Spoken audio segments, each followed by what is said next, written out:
বিসমিল্লাহির রহমানির রহিম। সুপ্রিয় ছাত্রছাত্রীরা, আজকে আমরা রসায়ন বিজ্ঞানের অধ্যায় 12 এর দ্বিতীয় পর্বে পরিষ্কার পরিচ্ছন্নতার রসায়ন নিয়ে আলোচনা করব।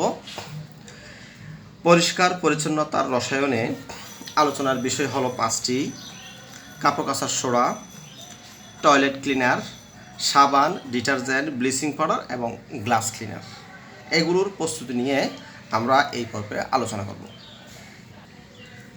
প্রথমেই কাপড় কাচার সোডা বা সোডা অ্যাশ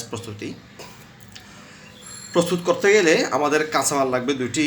একটি হলো NaOH বা কস্টিক সোডা, আর একটা হলো কার্বন ডাইঅক্সাইড। এই দুইটা প্রয়োজন। এই দুইটাকে যদি আমরা বিক্রিয়া করাই, NaOH প্লাস কার্বন ডাইঅক্সাইড বিক্রিয়ায় Na2CO3 প্লাস পানি উৎপন্ন হবে। এই Na2CO3টাই হলো মূলত কাপড় কাচার সোডা বা সোডা অ্যাশ। এটা কিন্তু পানি মিশ্রিত অবস্থায় থাকে। এটা আবার Na2CO3টা অর্থাৎ সোডিয়াম কার্বনেটটা 10 অণু পানির সাথে বিক্রিয়া করে পানি মিশ্রিত হয়ে যায়। Na2CO3 ডট 10 অণু পানি। এই পানি মিশ্রিত থাকা অবস্থায় এটা হলো আমাদের কাপড় কাচার সোডা। যদি আমরা কাঁচামাল হিসেবে কার্বন ডাইঅক্সাইড না পাই, তাহলে কিভাবে তৈরি করব? তাহলে বিকল্প আরও একটি পদ্ধতি আছে। সেটা হলো, আমরা গত ক্লাসে কিন্তু এটা উৎপন্ন করেছিলাম, NaCO3 অর্থাৎ খাবার সোডা উৎপন্ন করেছিলাম। এই খাবার সোডাকে তাপ দিলেও একই রকমভাবে এটাকে তাপ দিলে Na2CO3 প্লাস পানি প্লাস কার্বন ডাইঅক্সাইড উৎপন্ন হবে। একই রকমভাবে এটাও কিন্তু উপরে যে বিক্রিয়া করা হয়েছে, অনুরূপভাবে Na2CO3 প্লাস পানি উৎপন্ন হয়েছে। এই পানিটাও যদি একইভাবে 10 অণু পানির সাথে বিক্রিয়া করলে আমাদের খাবার সোডা বিয়োজিত হয়ে কাপড় কাচার সোডাটা তৈরি হয়। তাহলে আমরা দুটি উপায়ে তৈরি করতে পারি। একটা হলো কস্টিক সোডা ও কার্বন ডাইঅক্সাইড কাঁচামাল নিয়ে। যদি কার্বন ডাইঅক্সাইড না পাই, তাহলে আমরা কী করব? ওই খাবার সোডাকে তাপ দিয়ে আমাদের কাপড় কাচার সোডা বা সোডা অ্যাশ তৈরি করতে হবে। এভাবেই কাপড় কাচার সোডা বা সোডা অ্যাশ তৈরি করা হয়।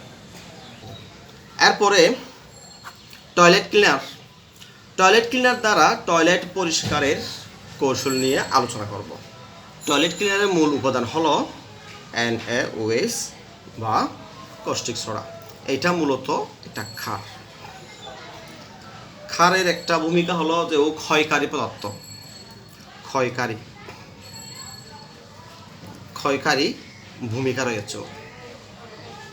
এই ক্ষয়কারী ভূমিকার কারণেই এটাকে টয়লেট ক্লিনারে ব্যবহার করা হয়। তাহলে পরিষ্কার করার কৌশলটা রপ্ত করতে হলে আমাদেরকে কয়েকটা জিনিসকে অর্থাৎ কাঁচামালকে এখানে রাখতে হবে। সেটা হলো পানি, আর একটা হলো NaOCl অর্থাৎ সোডিয়াম হাইপোক্লোরাইট। এই দুইটাকে বিক্রিয়া করালে আমরা আমাদের কাঙ্ক্ষিত লক্ষ্যে পৌঁছতে পারবো। তাহলে প্রথমেই আমরা NaOCl প্লাস H2O পানি, এই দুইটার বিক্রিয়ায় উৎপন্ন হয় NaOH। তার মানে এটা উৎপন্ন হচ্ছে NaOH প্লাস HOCl।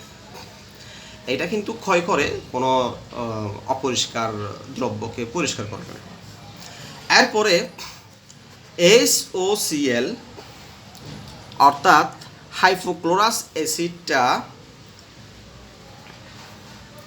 বিয়োজিত হয়ে বা ভেঙে গিয়ে HCl প্লাস জাইমান অক্সিজেন তৈরি হয়। এই জাইমান অক্সিজেনটা যখনই কোনো রঙিন পদার্থ অর্থাৎ দাগকে পাবে, রঙিন পদার্থের স্পর্শে আসবে, তখন ওইটাকেও বর্ণহীন করে ফেলবে, বর্ণহীন পদার্থে পরিণত করবে। আবার এই জাইমান অক্সিজেন যখন কোনো জীবাণুর সংস্পর্শে আসবে,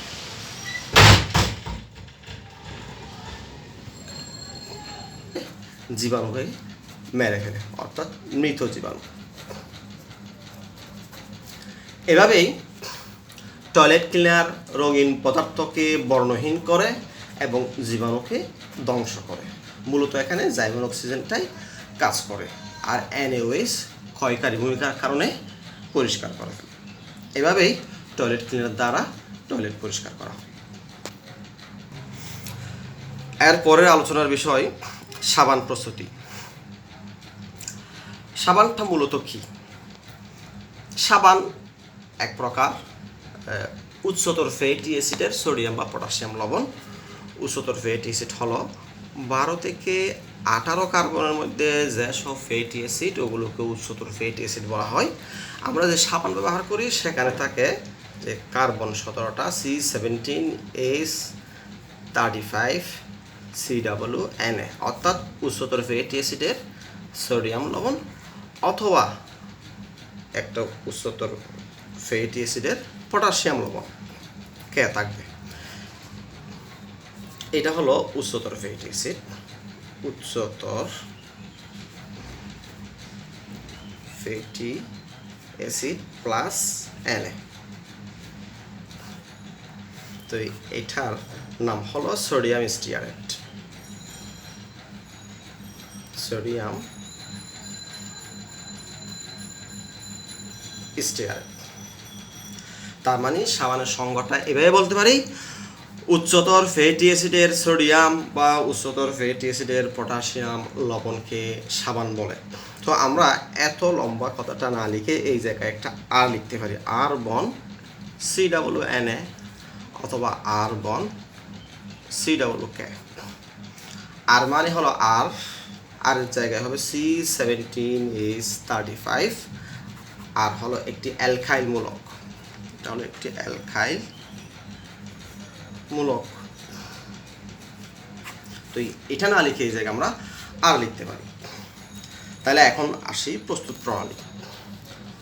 প্রস্তুত করার জন্য আমাদের কাঁচামাল লাগবে দুটি।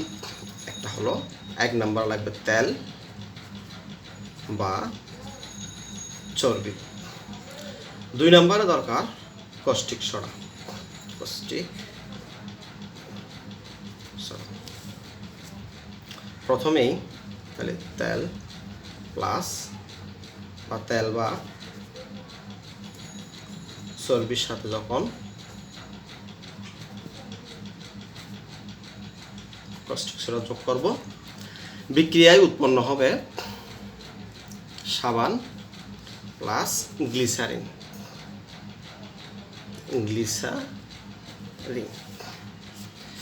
এই যে প্রক্রিয়া, সাবান তৈরি করার এই প্রক্রিয়া, এই টোটাল এই প্রক্রিয়াটাকে বলা হয় সাবানায়ন। তাহলে আমরা বলতে পারি সাবান তৈরি করার প্রক্রিয়াকে সাবানায়ন বলা হয়। তাহলে আমরা এখন এই জায়গায় একটু রাসায়নিক বিক্রিয়াটা দেখিয়ে দিই। তেল বা চর্বি হলো CH2CW bond CH2CW bond CH2CW। এরপরে এর সাথে একটা অ্যালকাইল মূলক যুক্ত থাকবে, এটাকে আমরা লিখতে পারি আর হিসেবে। আর এটার সাথে কস্টিক সোডার সঙ্গে তো আমরা জানি NaOH। বিক্রিয়ায় সাবান উৎপন্ন হবে। সাবানের সংকেতটাও আমরা জানি আর বন COONA। তাহলে এখানে আর বন COONA তৈরি হবে, প্লাস গ্লিসারিন তৈরি হবে। গ্লিসারিনের রাসায়নিক এখান থেকে আসবে। এই যে জায়গায় কতগুলো CH2 ওইটাই হল গ্লিসারিনের সাথে থাকবে, CH2 বন CH2। এর সাথে এই যে এখানে কস্টিক সোডা থেকে সোডিয়ামটা সাবানের সাথে বিক্রিয়া করে অ্যাড হয়ে গেল। তাহলে থেকে গেল OH। OHটা কী হবে? OHটা গ্লিসারিনের সাথে যাবে, এখানে হবে OH।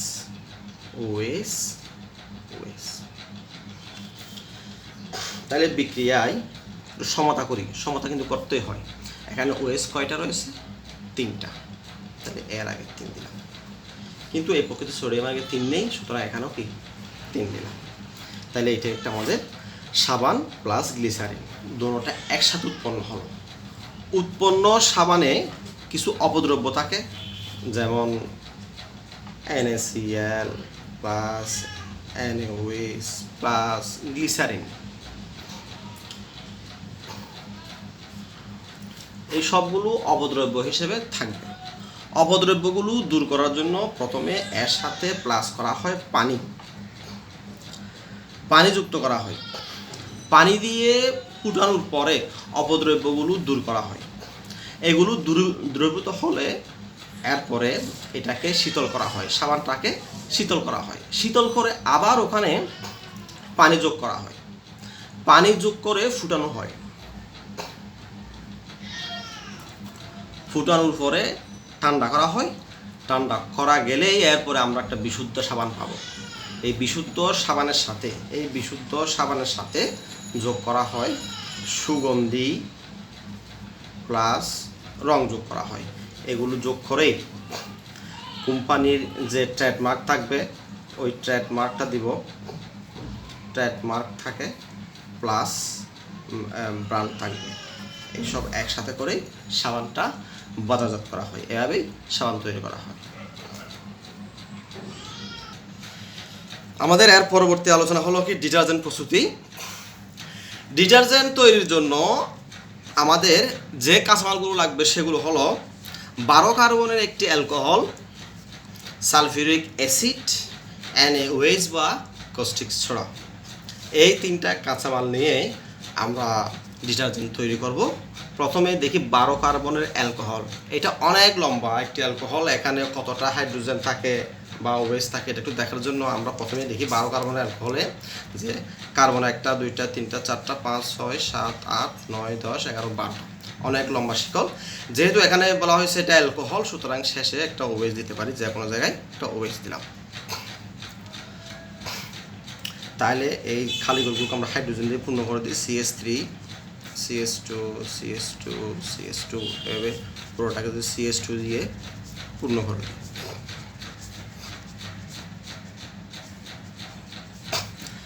তাহলে এখানে কার্বন তো আছে আগে থেকেই 12টি। এখন গণনা করতে হবে হাইড্রোজেন কয়টি আছে।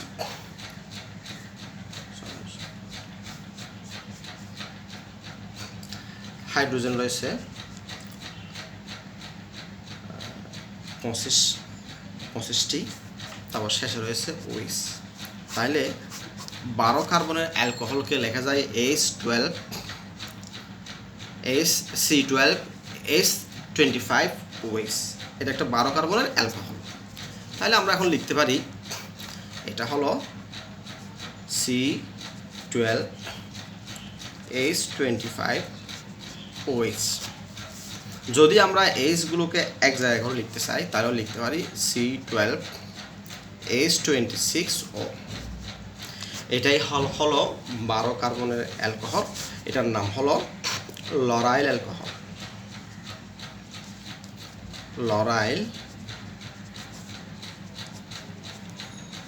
অ্যালকোহল। তাহলে আমরা তৈরি করার জন্য প্রথমেই লরাইল অ্যালকোহলের সাথে সালফিউরিক অ্যাসিডের বিক্রিয়া শুরু করি। C12 H26O প্লাস H2SO4 বিক্রিয়া শুরু হবে। বিক্রিয়ায় সালফিউরিক অ্যাসিডের SO4 পার্টটা ওকে প্রতিস্থাপন করে দিয়ে ওই জায়গায় স্থান দখল করবে, আর O এবং H2 মিলে পানি উৎপন্ন হবে। তাহলে দেখি উৎপন্ন হবে C12 H26SO4 প্লাস O আর H2 মিলে H2O, পানি উৎপন্ন হবে।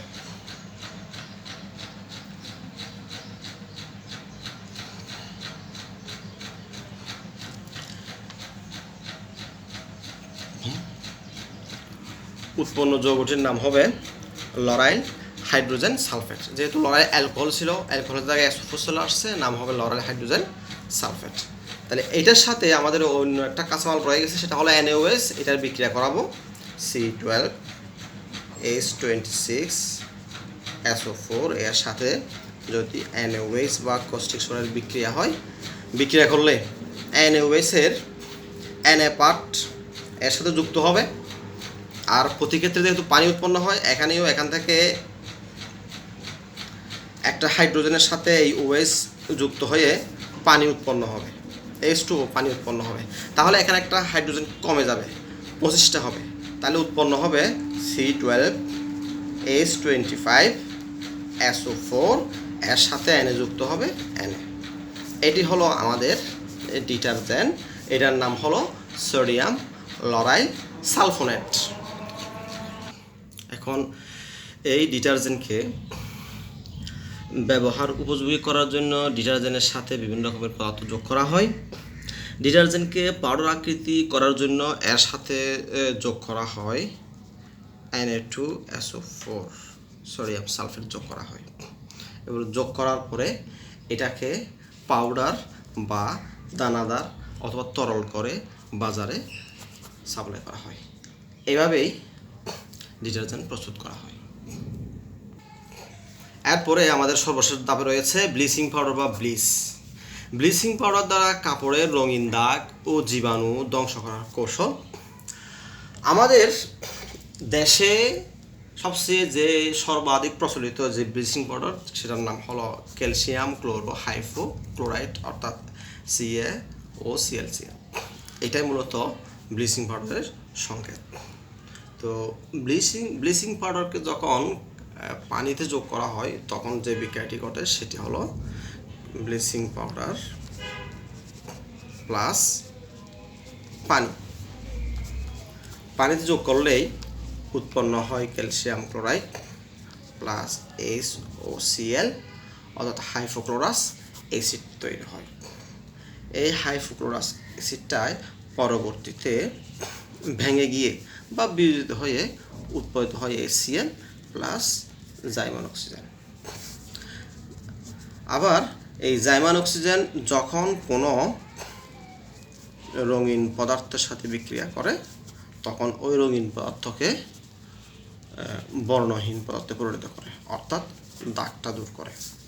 আবার জাইমান অক্সিজেন যখন কোনো জীবাণুর সাথে বিক্রিয়া করে তখন জীবাণুটাকে মেরে ফেলে, অর্থাৎ উৎপন্ন হবে কি মৃত জীবাণু। এভাবেই ব্লিচিং পাউডার কাপড়ের রঙিন দাগটাকে বর্ণহীন করে এবং জীবাণুকে মেরে ফেলে, পরিষ্কার করে। আমাদের আলোচনা আছে এই পর্যন্তই। এবার রয়েছে বাড়ির কাজ। বাড়ির কাজের মধ্যে আমরা যা আলোচনা করেছি এর মধ্যে থেকে তোমরা বাড়ির কাজ করবা। সাবান ও ডিটারজেন্ট দ্বারা ময়লা পরিষ্কার করার কৌশল, অতিরিক্ত সাবান ও ডিটারজেন্ট ব্যবহারের কুফল এবং গ্লাস ক্লিনার দ্বারা কাজ পরিষ্কার করার কৌশল। যেহেতু আমরা অনলাইন ক্লাসটা অনেক দিন পর পর নিই, এই জন্য বাড়ির কাজ একটু বেশি করে দিলাম। তোমরা আশা করি বাড়ির কাজ করবে এবং পরবর্তী ক্লাসে অংশগ্রহণ করবে। পরবর্তী ক্লাসে অংশগ্রহণ করার আমন্ত্রণ জানিয়ে আজ এই পর্যন্ত। সবাই ভালো থাকো, সুস্থ থাকো। আল্লাহ হাফেজ।